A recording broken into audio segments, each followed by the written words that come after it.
Okay, sa hapong ito ay gusto kong pag-aralan natin dahil nga merong nangyari na disaster dito sa ating bansa. Siguro mas magandang bumalik tayo muli sa salita ng Diyos at tingnan kung ano ang sinasabi ng Bible sa mga disaster. At I can still remember na nag-preach na rin ako sa bahaging ito ng salita ng Diyos maraming taon na nakakaraan. Pero magandang balikan natin ito dahil mahalagang mapaalala rin sa atin na maging sa mga panahon ng disaster, ang Diyos ay ating Diyos pa rin na sovereign, isang nakapangyariang Diyos. Kaya papamagatan ko yung ating pag-aaral na Our Sovereign God and Disaster. Our Sovereign God and Disaster. So please now turn your Bible to Psalms 46. Psalms 46. Ang Diyos ay ating kanlungan at kalakasan, isang handang saklolo sa kabagabagan. Kaya't hindi tayo matatakot, bagaman mabago ang lupa, bagaman ang mga bundok ay madulas sa puso ng dagat, bagaman ang tubig nito ay bumula at humugong, bagaman ang mga bundok ay mauga dahil sa unos niyon. May isang ilog na ang mga agos ay nagpapasaya sa lungsod ng Diyos, ang banal na tahanan ng kataas-taasan. Ang Diyos ay nasa gitna niya, siya ay hindi makikilos. Tutulungan siyang maaga ng Diyos. Ang mga bansa ay nagkakagulo. Ang mga kaharian ay nagpapasuray-suray. Binigkas niya ang kanyang mga tinig. Ang lupa ay natunaw. Ang Panginoon ng mga hukbo ay kasama natin. Ang Diyos ni Jacob ay kanlungan natin. Pumarito kayo, inyong masdan ang sa Panginoong gawa, kung paanong gumawa siya ng pagwasak sa lupa. Kanyang pinahinto ang mga digmaan hanggang sa mga dulo ng lupa. Kanyang pinuputol ang sibat at binabali ang pana. Kanyang sinusunog ng apoy ang mga karwahe. Kayo ay magsitigil at kilalanin ninyo na ako ang Diyos. Ako'y mamumuno sa mga bansa. Ako'y mamumuno sa lupa. Ang Panginoon ng mga hukbo ay kasama natin. Ang Diyos ni Jacob ay kanlungan natin. Ito ang salita ng Panginoon. Now, nakaraan ay nakita natin yung isang bahaan na matindi sa Maynila. Medyo natakot din ako dahil baka maulit yung nangyari sa aming bahay nitong mahigit ng 1 buwan. Kaya medyo nagbantay ako talaga doon. At hindi na nga ako halos makagawa dahil baka bigla na lang merong rumagasang lahar, no? Galing sa bulkan ng SLEX, no? Kaya sabi ko, naku, lakas pa naman ng ulan, walang tigil. Ngayon, siguro tinatanong natin, ano ba nga ba? Bakit nga ba may malakas na pag-ulan? O bakit nga ba merong mga typhoon o storm? O bakit may mga calamities like earthquake, like ano ba ito? Pagputok ng bulkan. Siyempre, ang science ay merong sagot agad sa mga bagay na ito. Sana nasabi na yung heavy rains is due to monsoon winds. Yung monsoon o yung habagat, isang seasonal changes yan na nagbabago yung direksyon na humihigop ng maraming mga tubig mula doon sa ocean, no? At nagdadala ng mga tinatawag na heavy rains to the land, no? So yan. Ano naman yung typhoon? Ano naman yung storm? Sabi nila ito ay mayroong low pressure, no? Area sa bahagi ng karagatan. Minsan mahirap intindihan. Ano ba yung low pressure? Ano ba yung high pressure? Pag maghahanap ka ng Tagalog, walang Tagalog no? Pag tinagalog nila, nagtingin nga ako kahapon, ano ba yung Tagalog ng low pressure? Mababang pressure. Ba yan? Wala talagang eksaktong Tagalog, ano? So parang sinasabi yan ng mga scientifico na may mga bahagi daw sa atmosphere, sa karagatan, na humihina yung pressure. Pag mahina ang pressure, pinapasok yan ng mga hangin mula sa labas, no? Pag malakas ang pressure, hindi siya pinapasok ng hangin. tinataboy niya yung hangin palabas. So parang ganyan ang paliwanag, mga simpleng paliwanag, di ba? Ng low pressure at saka high pressure. Diba? Ang isa sa halimbawa na high pressure, pag tumingin ka sa alapaap na blue, high pressure daw yan. Ang ibig sabihin, malakas ang pressure niya na hindi yung atmospheric pressure, kaya hindi makapasok ang mga hangin. Pero pagka humina na yung pressure niya, pumapasok ang hangin at nagka-counterclockwise ang ikot nito. Pag nag-counterclockwise, umiikot siya, yan na, magiging isang bagyo na namumuo sa karagatan at patungo na doon sa kanyang destinasyon. So parang ganyan. So pwede na ba akong maging pag-asa reporter? So, newscaster. So our earthquake naman, alam na rin natin yan. Ito medyo mahirap ipaliwanag. Sinasabi kasi na sa earthquake, merong mga crust doon sa earth na made up of solid plates, no? Na nakalutang sa mantle.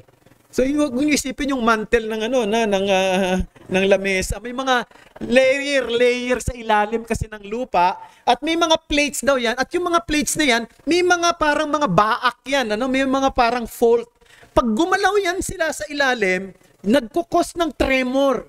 Pagka nagkakasabay-sabay, malakas ang impact sa itaas. So yan ang sinasabi nila. Parang may yung ripples ng water, 'di ba? Pag naghulog ka sa halimbawa may tubig sa batya, no? Lagyan mo maghulog ka ng isang maliit na bagay, gumaganon siya, 'di ba? Umiikot, yung ripples, parang ganyan.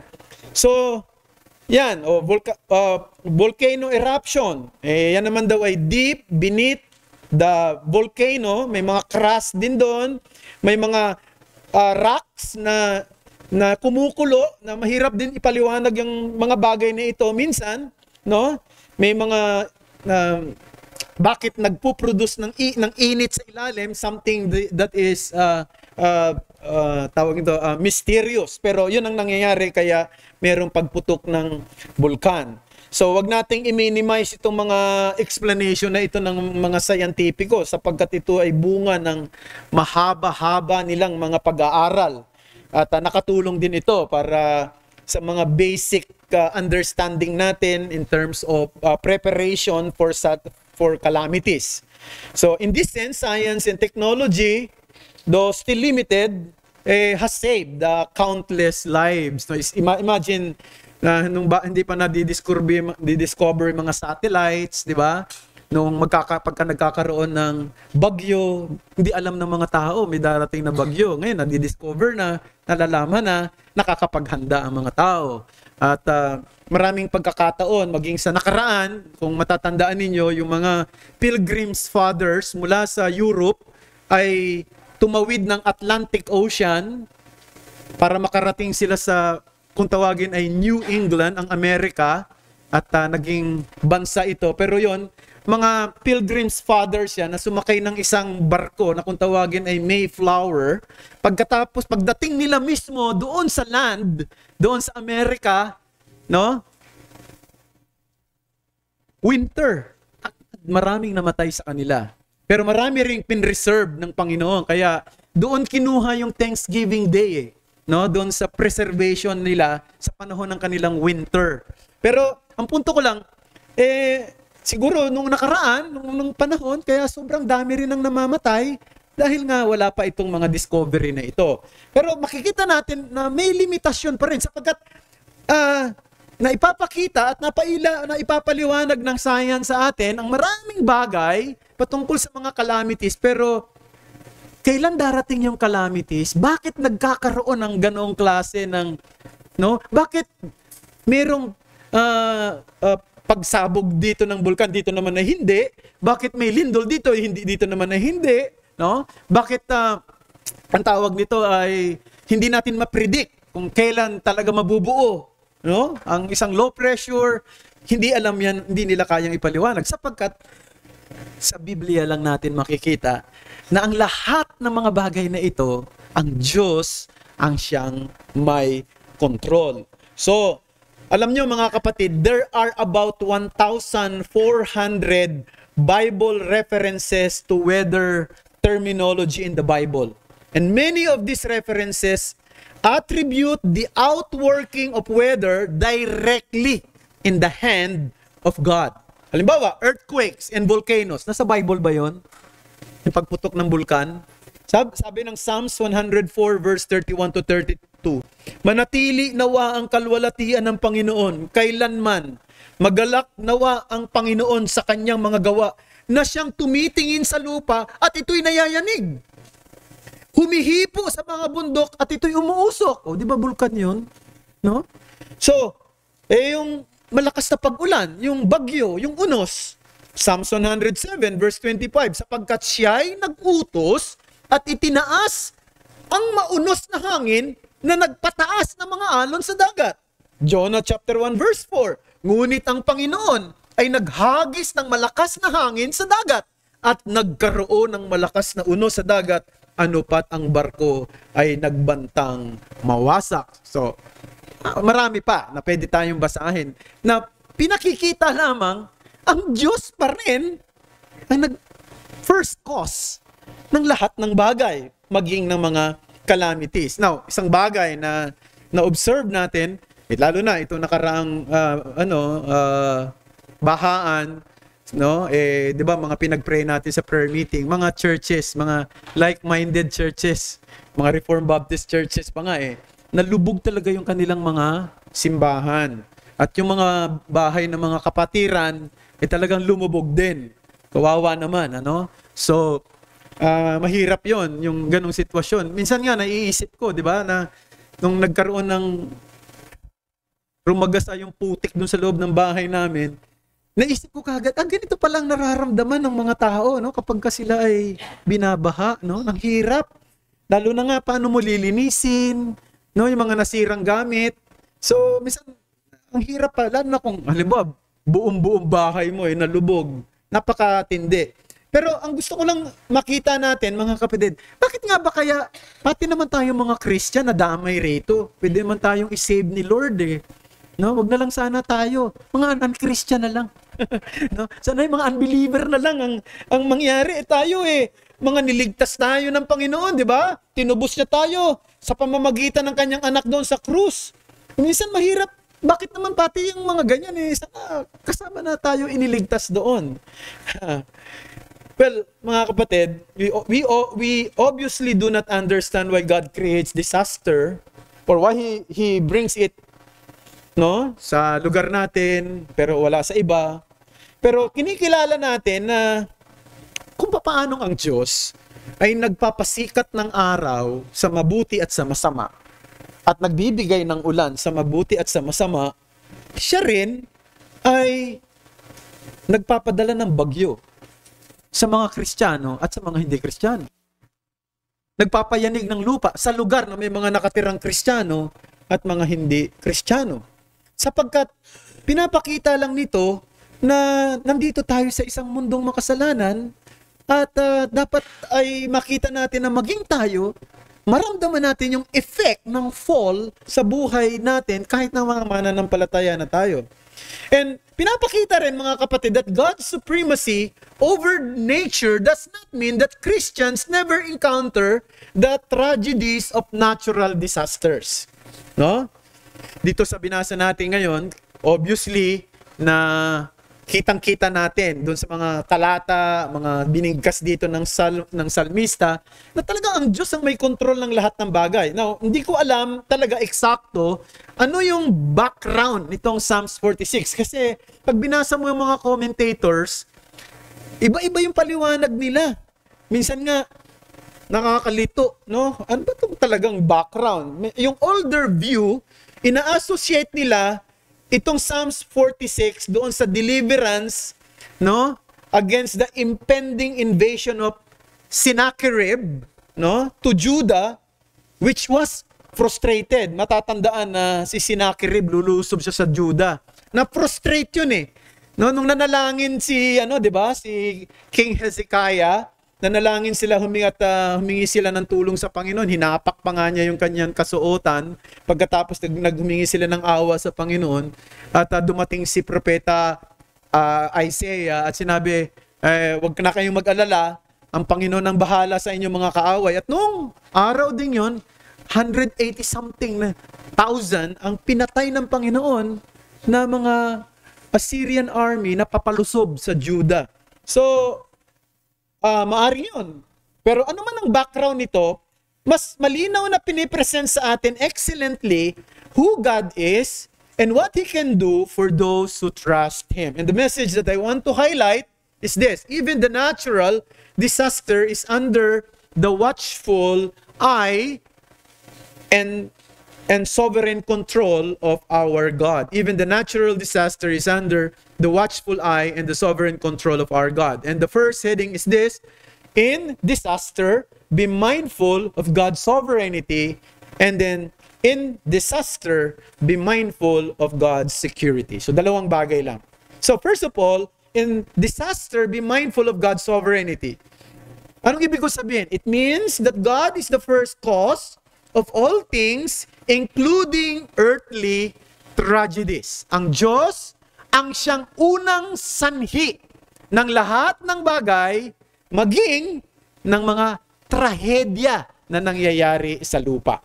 Tingnan niyo yung verse 8. Ang sabi sa verse 8, "Come, behold the works of the Lord, how He has brought desolations on the earth." No, para bang ito inaanyayahan ng salmista ang bawat isa sa atin at sinasabi niya, tingnan mo ang ganda ng nilikha ng Diyos. Tingnan mo yung wonder ng God's creation. Pero alam niyo ba, kahit ang ganda ng nilikha ng Diyos, kaya niyang wasakin yan. He can make desolation even to this wonderful and beautiful creation.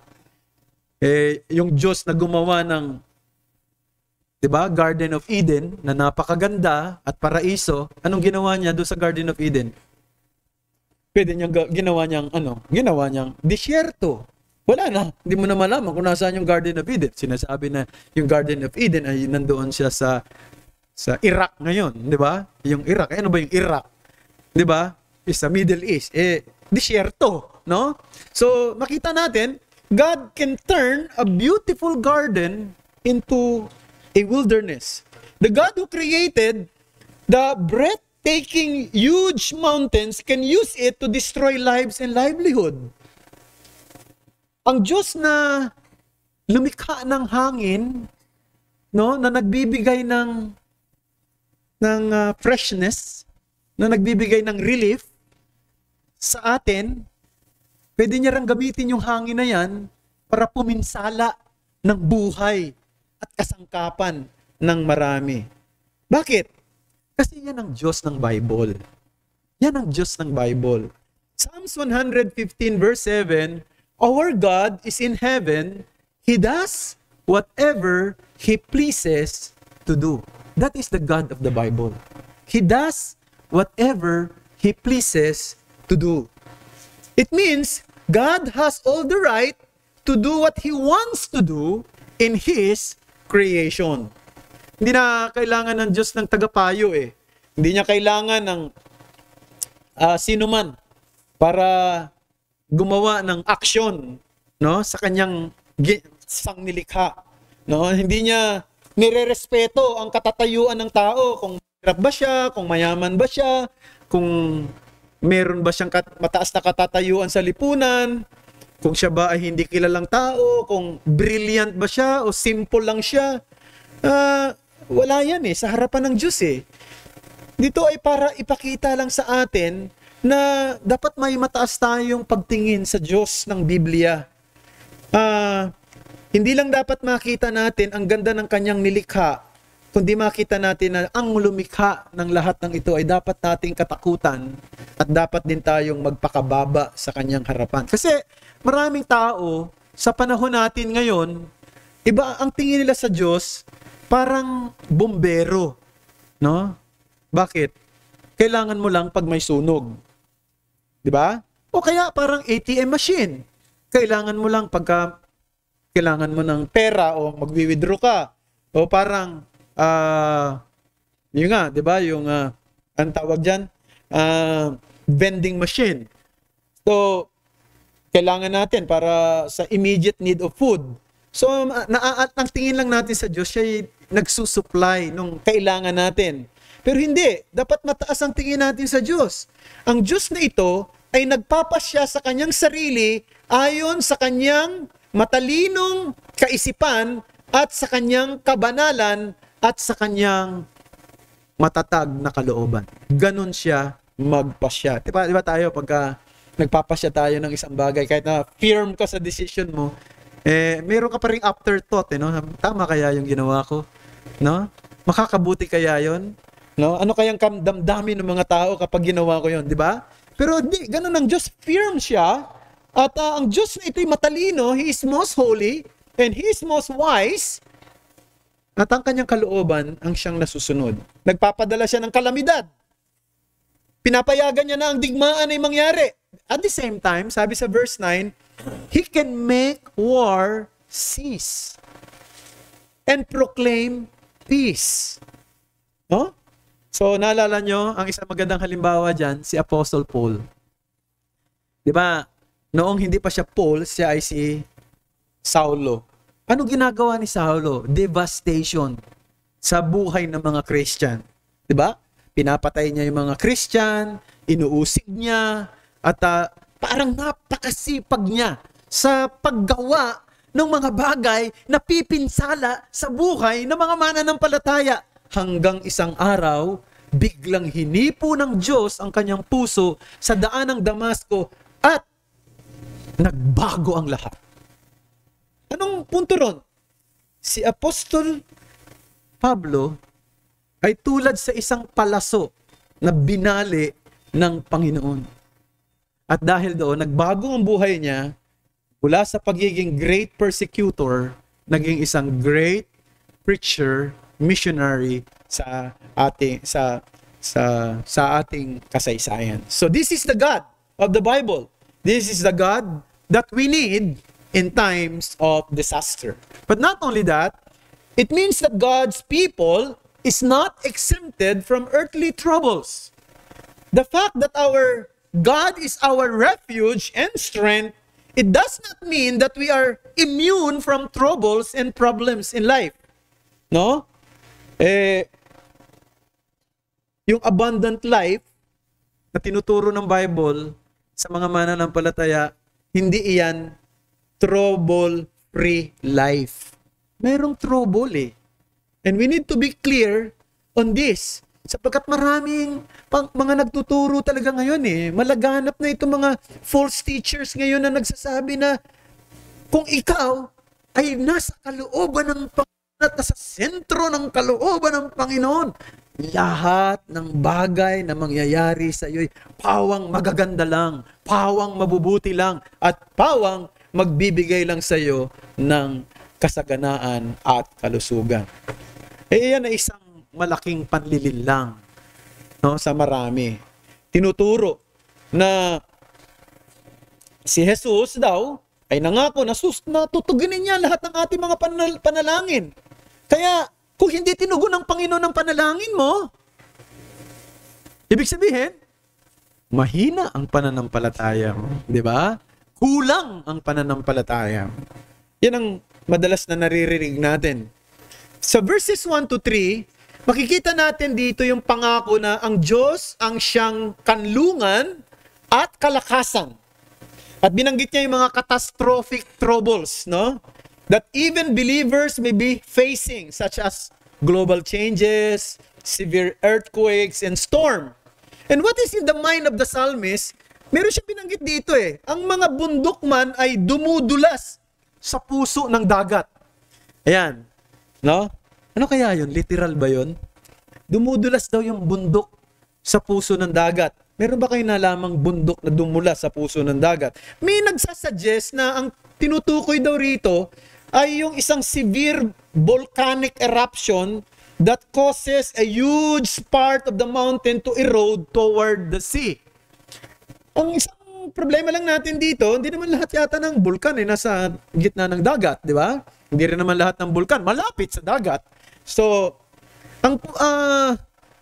pero ang klaro lang dito, sabi, bundok dumulas patungo sa puso ng dagat. So ano nga kaya yan? Marami naman nagsasabi na ito daw ay isang poetic expression ng damdamin ng devastation ng isang tao na tinamaan ng isang matinding trouble sa buhay niya. So, hindi natin alam kung ano ba. Kasi, alam niyo naman, sa Psalms, marami rito ay poetry. And I would like to incline myself. Now, I use the word incline. Now, hindi ko sinabing my position, kundi my inclination. Ibig sabihin, I might change if there is somebody who will explain it more clearly and more convincingly to me. Pero at this point in time, my inclination is that this is a poetic expression. Poetic expression ng isang taong tinamaan ng matinding trouble sa buhay niya caused by the sinful world. No? Yan ang aking tingin. Now, gusto ko lang sabihin na kahit na tayo mga Christians nakakaranas niyan.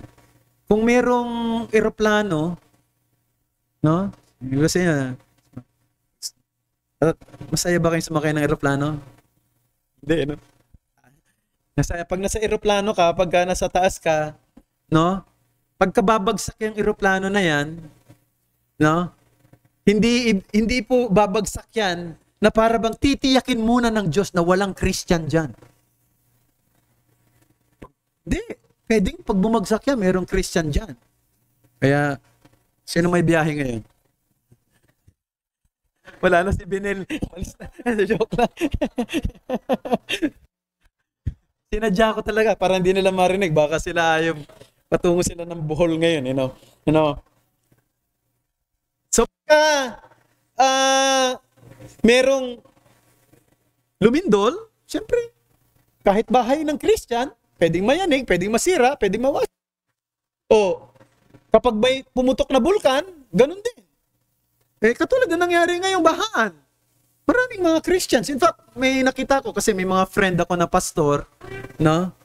Nag-announce sila doon sa kanilang Facebook, mga kapatid, live stream po muna tayo ngayon dahil ang ating simbahan ay puno pa rin ng putik, no? So naka-live stream pa sila, especially sa Valenzuela area. So nakita natin, pag dumating yung trouble, it will strike, Christians and non-Christians, saved and unsaved, God's children and children of wrath. The question is this: when trouble strikes you, do you want to face it with God as your refuge and strength, or do you want to find security elsewhere? So yun ang dapat na i-resolve natin sa sarili natin. Pag dumating ba sa akin ang mga trouble na ito, handa ko bang harapin ito na ang aking paringkanlungan ay ang Diyos? Na siya pa rin ang pinagtitiwalaan ko at wala nang iba at hindi ang sinuman. Okay? So, yan ang una, in disaster, be mindful of God's sovereignty. Secondly, in disaster, be mindful that God is our security. Unang-una, expect God's grace to manifest. Expect God's grace to manifest. In these Psalms, God is twice identified as the God of Jacob. Napansin nyo? Verse 7 and verse 11. Ang sabi doon, He is the God of Jacob. Now, ano bang halaga ng salitang yun? At alam nyo, sa buong Old Testament, yung phrase na yan makikita 14 times. The God of Jacob. The God of Jacob. In addition, 3 times yung salitang mighty God of Jacob. Mighty God of Jacob. Now, ano ba yung halaga nun? Yung frequency nung salitang God of Jacob, mighty God of Jacob. Kanina sa usapang lalaki, yan ang aming discussion. Mahalaga na para sa interpretation natin at saka sa application natin sa Bible, yung titingnan natin yung mga repetitious word, repetition ng words. No? May mga inuulit na salita. Ang ibig sabihin nun ay merong binibigyang diin. Bakit kaya sinabi the God of Jacob at hindi sinabing the God of Moses, the God of Joshua, or the God of Solomon, the God of David?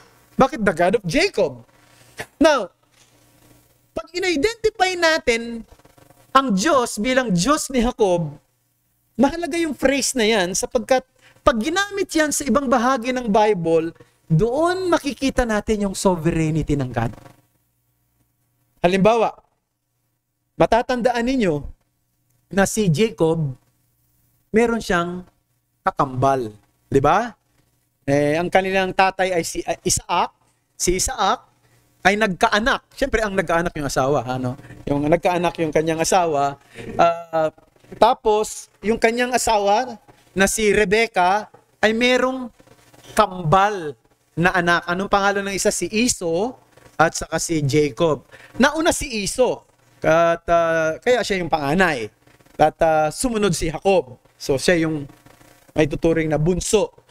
Pero, madalas, ang talagang tatanggap ng biyaya ng pagiging tagapanguna sa pamilya at yung biyaya na siya ang magiging, sa kanya manggagaling yung lineage ng Messiah ay sa panganay. Pero, basahin natin sa Romans chapter 9 verses 11 to 13. Though they were not yet born and had done nothing, either good or bad, in order that God's purpose of election might continue, not because of works, but because of him who calls, she was told, the older will serve the younger. As it is written, Jacob I love, but Esau I hated. Imagine that, that statement, brethren. Pinapakita rito yung sovereignty ng God.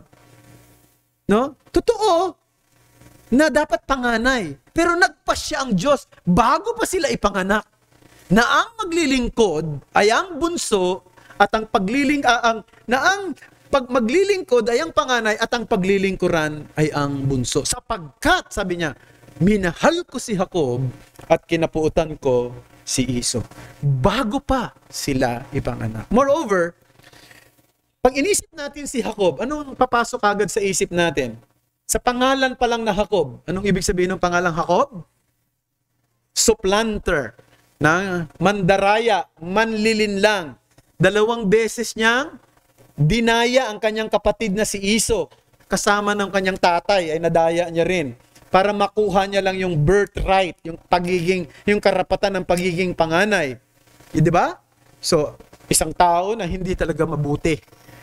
Masama talaga. Mandaraya manlilinlang mismong kapatid niya, mismong tatay niya. Dinaya niya. Ano pang maalala natin kay Jacob? Di ba nakipag-wrestling siya sa angel of God? At sabi, magdamag silang nag-wrestling Hindi matalo-talo si Jacob Hanggang sa anong ginawa ng angel? Tinouch niya yung ribs. At nabali yung kanyang tadyang. At doon siya sumuko. At sinabi niya, sige, suko na ako. No? Hindi kita bibitawan hanggat hindi mo ako pinagpapala. So, isang tao na, anong pinapakita yung sitwasyon na nakikipag-wrestling? Pinapakita na siya'y lumalaban sa kalooban ng Diyos. Siya'y nagre-rebelde sa kalooban ng Diyos. Paano siya napasuko? Nung pininsala na ng Diyos, yung kanyang tadyang, doon lang siya sumuko sa Diyos. So yun ang maalala natin, yung pagiging stubborn niya. Pero anong makikita rin natin? Yung pasensya ng Diyos sa kanya. Di ba? Napaka-pasensyoso ng Diyos. Kahit na napaka-stubborn.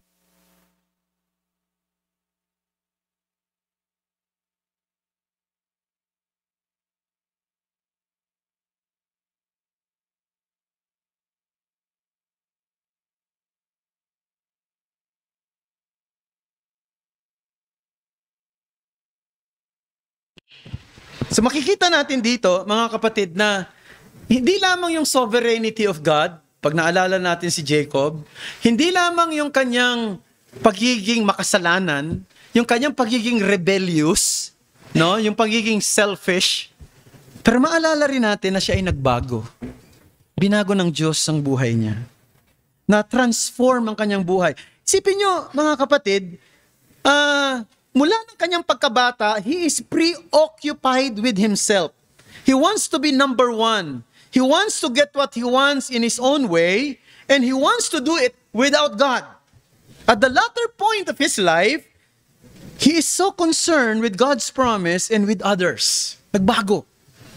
Di ba, matatandaan nyo noong nagkita na si Joseph at saka si Jacob doon sa sa Egypt, nandun na sila nakatira sa Goshen.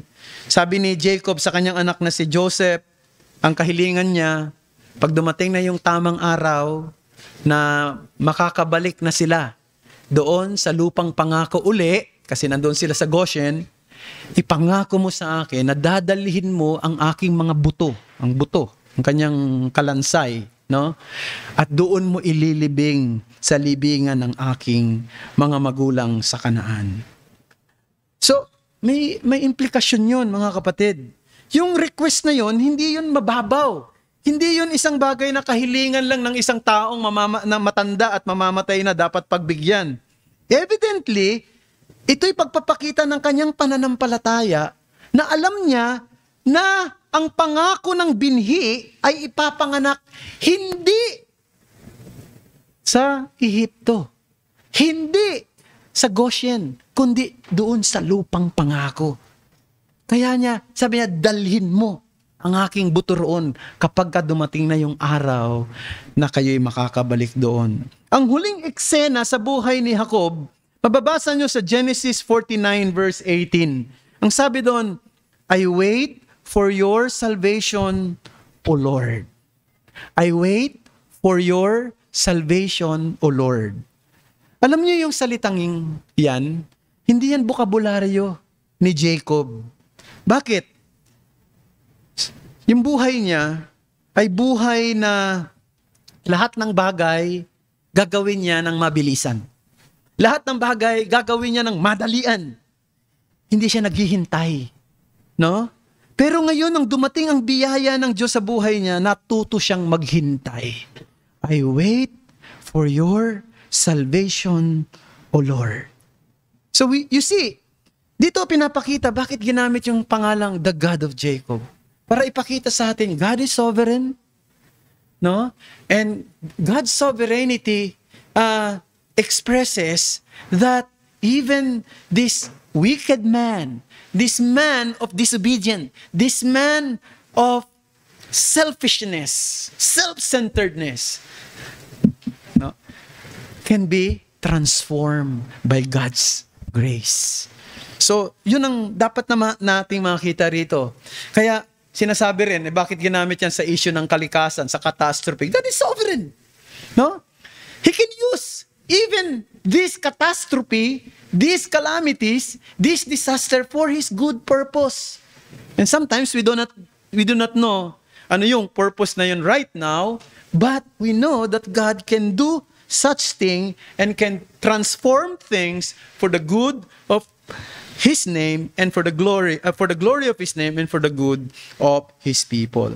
So, di ba, ganyan din ang ginawa ng Diyos sa atin. God is showing favor to undeserved people like us. Yan ang ginagawa ng Diyos sa marami. Tayo mga makasalanan, hindi tayo karapat-dapat sa anumang bagay na mabuti galing sa Diyos, pero sa Kanyang biyaya, pinagpala niya tayo ng kaligtasan sa pamamagitan ng Kanyang anak. Ngayon, ano na sitwasyon natin? Nasa daan na tayo patungo sa kalwalatian. We are on the King's Highway towards what city? In the Pilgrim's Progress? Celestial City. So, dapat maging malinaw yan sa atin. We are pilgrims of this world and we are waiting for the day where God will bring us to our permanent home. Hence, it is highly important for each one of us to have the assurance that Christ is our Redeemer. For this is the promise only for His redeemed. Ito ay pangako lang ng Diyos sa Kanyang mga mananampalataya, sa mga nagtiwala sa Panginoong Kristo para sa kanilang kaligtasan, sa mga tinalikuran ng kanilang kasalanan at tagpasakop kay Kristo bilang Panginoon. Ito'y pangako hindi sa lahat ng tao. Ito'y pangako para sa mga tao ng Diyos. Tiyakin mo ang iyong sarili. Ikaw ay kabilang sa pamilya ng Diyos. Ikaw ay kabilang sa kanyang mga tao. Sapagkat alam nyo, disaster will come, whether we'll like it or not. Darating ang mga ganyang klase ng disaster na minsan hindi natin alam. Iba't iba lamang. Maaring nature o man-made disaster can be an instrument of God's judgment for sinners. At kung wala ka sa Kanya, inabot ka ng ganong klase ng trahedya at namatay ka. Ibig sabihin, namatay ka patungo sa sarili mong kapahamakan na walang hanggan. Pero kung ikay mananampalataya, ano man ang disaster na dumating sa iyo? Di ba? Ikay nakatitiyak na ikay patungo sa kaluwalhatian. So, yun ang una. Expect God's grace to manifest. Last but not the least, entrust all things to God. God is our refuge and strength, a very present help in trouble, sabi sa verse 1. Huh? So, anong pinapakita rito? Yung salitang God is our refuge and our strength, a very present help in trouble. It is a picture of a city with a stronghold or fortress. Kasi nung unang panahon, ang bawat syudad ay pinalilibutan ng pader, ng mga muog. At doon sa pader na yan, meron niyang tinatawag na fortress. Matibay na tanggulan. Yun daw bahagi na yun, ang strong force ng city.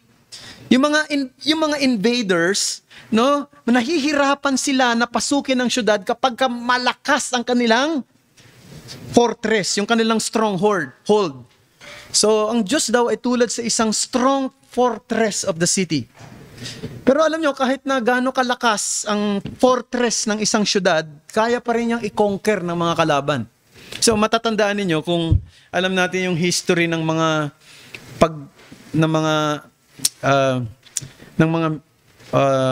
Persian, di ba? They were able to conquer the Babylonians. Natalo nila yung mga Babylonians.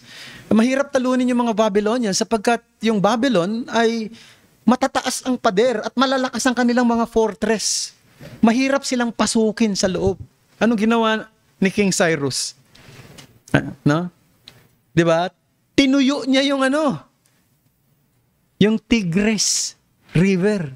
Kasi yung Tigris River, Euphrates River ay pumapasok sa loob ng city, no, ng Babylon.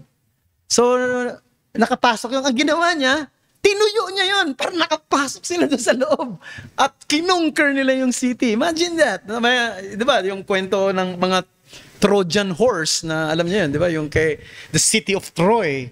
Ang ginawa nila, no?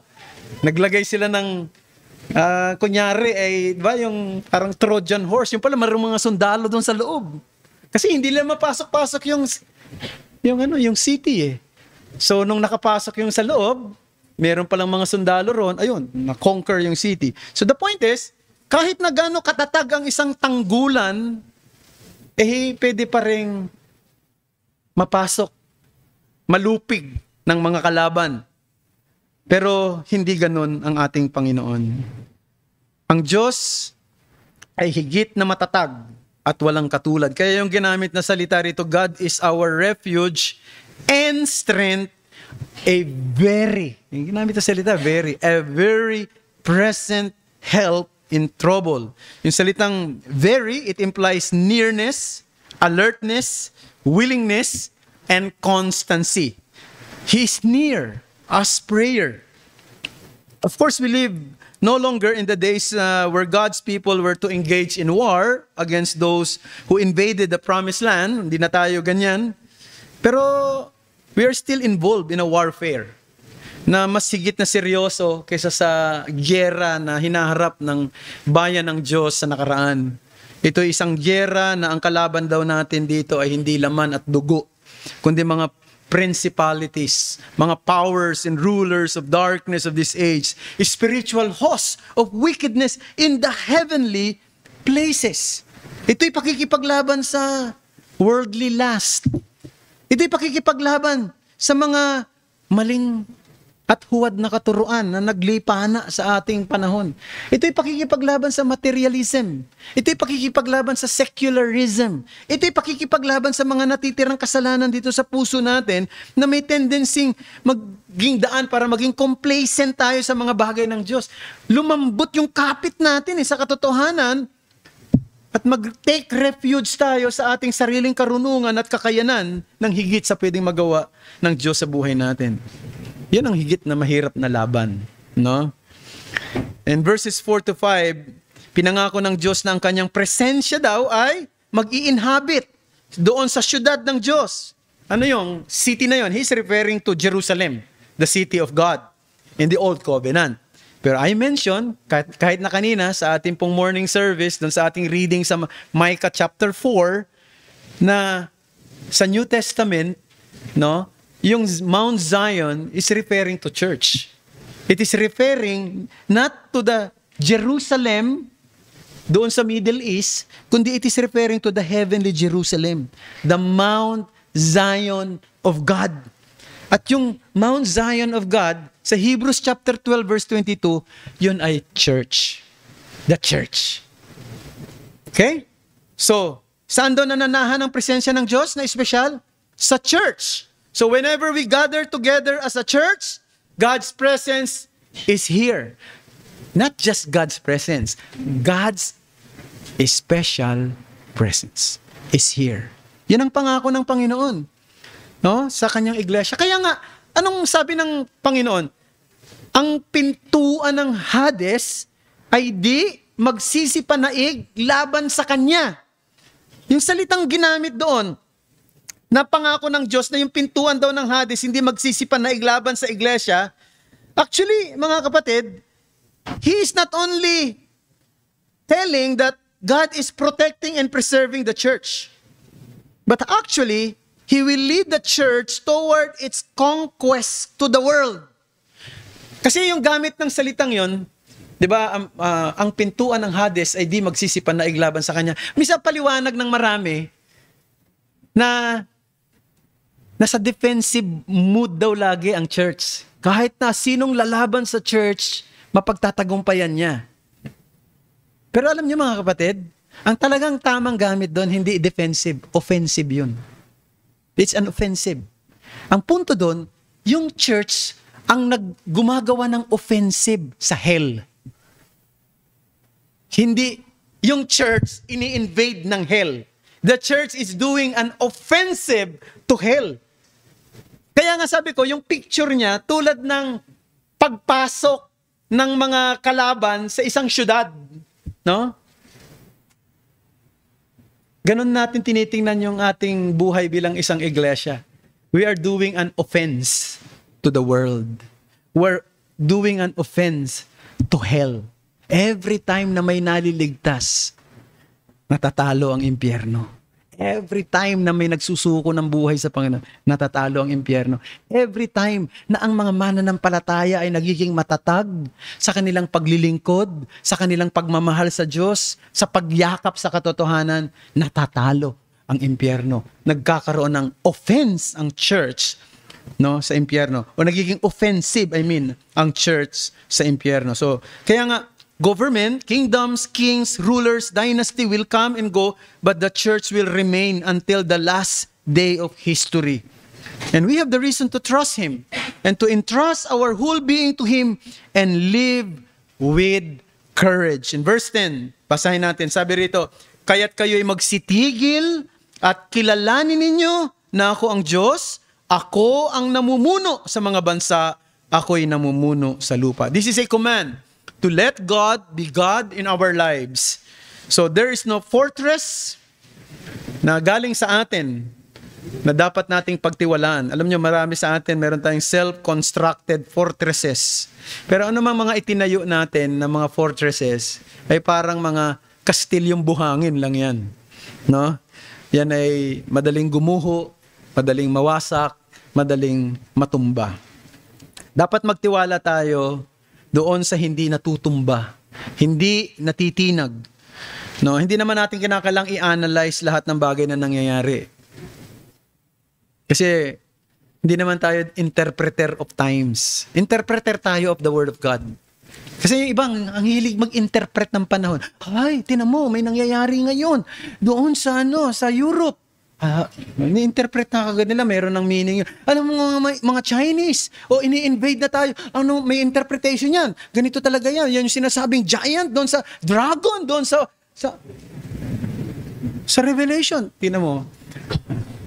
Ang tawag doon, ICGCs. Hindi yan exegesis, di ba? You're putting meaning to what is happening.